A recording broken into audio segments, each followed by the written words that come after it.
আসসালামু আলাইকুম। ক্রাউন 7 সকালের খবরে আমন্ত্রণ জানাচ্ছি আমি মালিহা হোসাইন।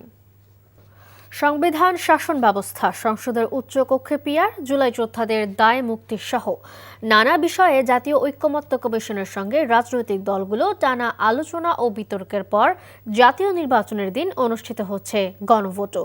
গণভোটে হ্যাঁ জয়যুক্ত হলে সংস্কার কার্যক্রম এগিয়ে নিতে হবে বিজয়ী দলকে।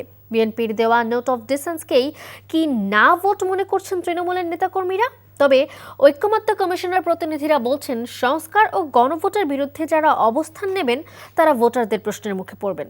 আরও জানাচ্ছেন নিয়ামুল আজিজ সাদেক। রাজনৈতিক দলগুলোর ঐকমত্যের ভিত্তিতে সংস্কারের ৩০টি প্রস্তাবনা, জুলাই সনদ অনুসারে সাংবিধানিক প্রতিষ্ঠান গঠন এবং উচ্চকক্ষ গঠনে নাগরিকগণ ভোট দেবেন। এগুলোর পক্ষে হাঁ ভোট আর বিপক্ষে থাকলে না ভোট।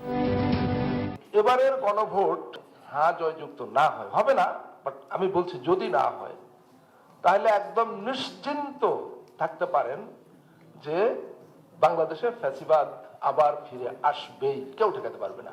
কিন্তু এ নিয়ে চলছে বিভ্রান্তিকর নেতিবাচক প্রচারণা। নারাজ হইল বিএনপি। কে বলছে? আমি নিজে বলছি। হানার বিষয়ে আমি যতটুকু জানি যে না হয়েছে বিএনপি আর হ্যাঁ হয়েছে জামায়াত। কোটি কোটি টাকা খরচের এই গণভোটের জন্য সরকারিভাবে প্রচারণাও চলছে।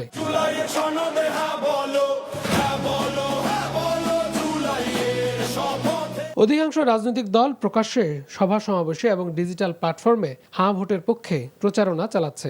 তবে এর বিপরীতে সামাজিক যোগাযোগ মাধ্যমে নেতিবাচক প্রচারণা চালাচ্ছে কার্যক্রম নিষিদ্ধ আওয়ামী লীগ। যদি হ্যাঁ জয়যুক্ত হয় তাহলে আওয়ামী লীগ একবারে আর কোনো মিটিং টিটিং হবে না, মিটিং টিটিং সংসদে কোথাও উঠবে না। ওই হার মধ্যে লেখা আছে আওয়ামী লীগ নিষিদ্ধ। তৃণমূল ও স্থানীয় বিএনপির কেউ কেউ বুঝে কিংবা না বুঝে না ভোটের পক্ষে প্রচারণা চালাচ্ছেন।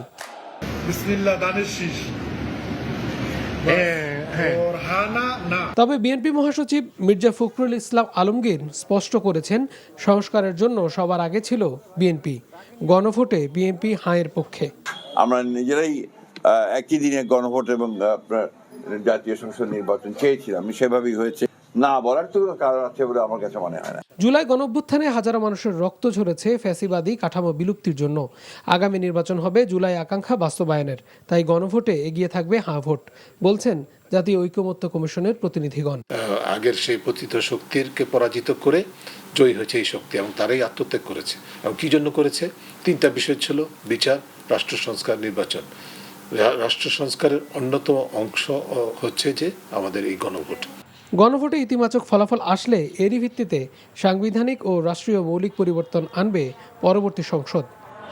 Niamul Aziz Sadek, NTV news, Dhaka. নারায়ণগঞ্জের বন্দরে একটি সিমেন্ট কারখানায় বয়লার কক্ষে কম্প্রেসার বিস্ফোরণে ৮ জন শ্রমিক দগ্ধ হয়েছেন। শনিবার সন্ধ্যায় উপজেলার কদমরসুল এলাকায় আকিজ কোম্পানির সিমেন্ট কারখানায় এই ঘটনা ঘটে। এই ঘটনায় দগ্ধদের রাজধানীর জাতীয় বার্ন অ্যান্ড প্লাস্টিক সার্জারি ইনস্টিটিউটে ভর্তি করা হয়েছে। পুলিশ জানায়, সন্ধ্যা 6:45-র দিকে কারখানাটির বয়লার কক্ষে বিস্ফোরণ ঘটে। বিস্ফোরণের তীব্রতায় কারখানা ভবনের কয়েকটি কক্ষের কাঁচের প্রাচীর ভেঙে যায়। এই ঘটনায় বয়লার কক্ষে কর্মরত ৮ জন শ্রমিকের শরীরের কিছু অংশ পুড়ে যায় এবং তাদের শরীরে কাঁচের আঘাত লাগে। দিনে সূর্যের দেখা মেলায় শীত কিছুটা কমলেও মৃদু শৈত্যপ্রবাহ বয়ে চলেছে দেশের উত্তরের বেশ কয়েকটি জেলার উপর দিয়ে। এতে ওইসব এলাকায় শীতের তীব্রতায় এখনও বিপর্যস্ত জনজীবন। আজ দেশের সর্বনিম্ন তাপমাত্রা 7.3 ডিগ্রি সেলসিয়াস রেকর্ড করা হয়েছে পঞ্চগড়ে, আর 8.6 ডিগ্রি সেলসিয়াস তাপমাত্রা রেকর্ড করা হয়েছে চুয়াডাঙ্গায়। কিন্তু উত্তরের হিমেল হাওয়া আর ঘন কুয়াশায় স্থবির হয়ে পড়েছে জেলার চারপাশ। খড়কুটো দিয়ে আগুন জ্বালিয়ে শীত নিবারণের চেষ্টা করছেন সাধারণ মানুষ। সকাল থেকে ঘন কুয়াশায় হেডলাইট জ্বালিয়ে চলাচল করছে ছোট বড় যানবাহন।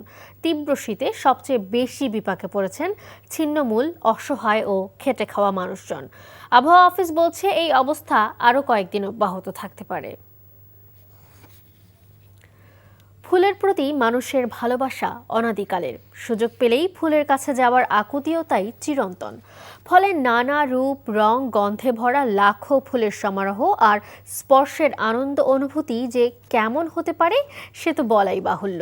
চট্টগ্রাম থেকে দেশের বৃহত্তম এমন এক ফুল উৎসবের কথা জানাচ্ছেন শামসুল হক হায়দারি, ক্যামেরায় ছিলেন এনামুল হক। চট্টগ্রামের ফৌজদারহাটে চলছে মাসব্যাপী বর্ণাঢ্য ফুল উৎসব।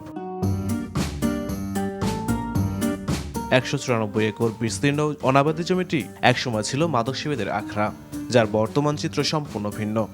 পুরো এলাকায় এখন ফুলের সমারোহ, যেখানে থরে থরে সাজানো 140 প্রজাতির লাখ লাখ ফুল।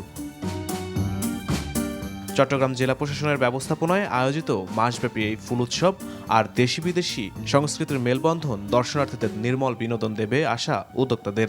প্রতি বছরই এই ফুল উৎসবকে ঘিরে আমাদের গ্রামীণ যে কালচার আছে, আমাদের গ্রামীণ যে সংস্কৃতি আছে, সেই সংস্কৃতিগুলোর আমরা বিকাশ ঘটিয়ে থাকি। পাশাপাশি আমাদের সংস্কৃতির সাথে বিদেশি সংস্কৃতির একটা মেলবন্ধনও তৈরি হয় আমাদের এই উৎসবকে কেন্দ্র করে।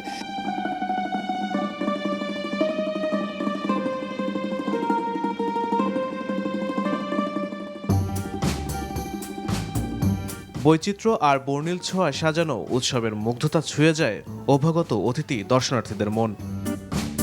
ফুলের রাজ্যে এসে সৌরভে মাতোয়ারা হয়ে ওঠেন সব বয়সী মানুষ। আমার খুব ভালো লাগছে, এত রং বেরঙের ফুল, এতেই তো মন ভালো হয়ে যায়। আজকে ফার্স্ট টাইম আসলাম, অনেক ভালো লাগতেছে। পরিবেশটা বলতে গেলে অনেক সুন্দর। ফুল ল্যাক সব কিছু মিলে অনেক ভালো ছিল। অ্যান্ড এক এক রকম মানুষ দেখতেছি বা এক এক কালচারের মানুষ দেখতেছি, সব কিছু মিলে কিন্তু ভালো ছিল। ফুল উৎসবের নিরাপত্তা ও প্রিয়জনকে নিয়ে ছবি তোলা সহ বিভিন্ন বিনোদনের ব্যবস্থা মন কেড়েছে দর্শনার্থীদের।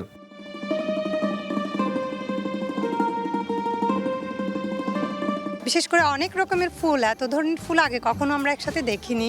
হাজারো ফুল আছে এখানে, যা দেখা হয় না, বাসায় দেখা হয় না, গ্রামে দেখা হয় না, এখানে এসে দেখতেছি।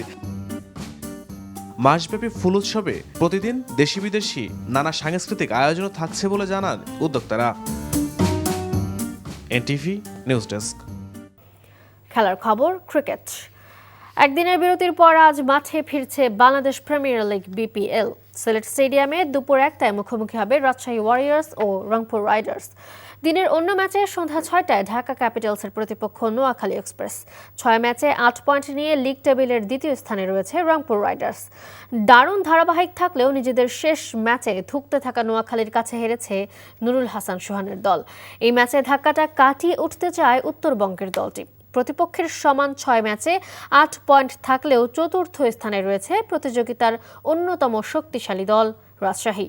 মুখোমুখি শেষ লড়াইয়ে নাটকীয়ভাবে ম্যাচ ড্রয়ের পর সুপার ওভারের জয়ের হাসি নিয়ে মাঠ ছাড়ে রাজশাহী। সেই হারের প্রতিশোধ নিতে মুখিয়ে আছে রংপুর। এদিকে দিনের দ্বিতীয় ম্যাচে মুখোমুখি হবে পয়েন্ট টেবিলের তলানির দুই দল ঢাকা ও নোয়াখালী। সকালের খবর এটুকুই। এই খবরের ভিডিও সহ আপডেট জানতে ভিজিট করুন এনটিভি অনলাইন www.ntvbd.com। এছাড়াও এনটিভির জনপ্রিয় সব অনুষ্ঠান ও খবরের আপডেট জানতে ভিজিট করুন আমাদের ইউটিউব ও ভেরিফাইড ফেসবুক পেজ। 12টার মধ্যাহ্নের খবর দেখার আমন্ত্রণ রইল। ধন্যবাদ সবাইকে।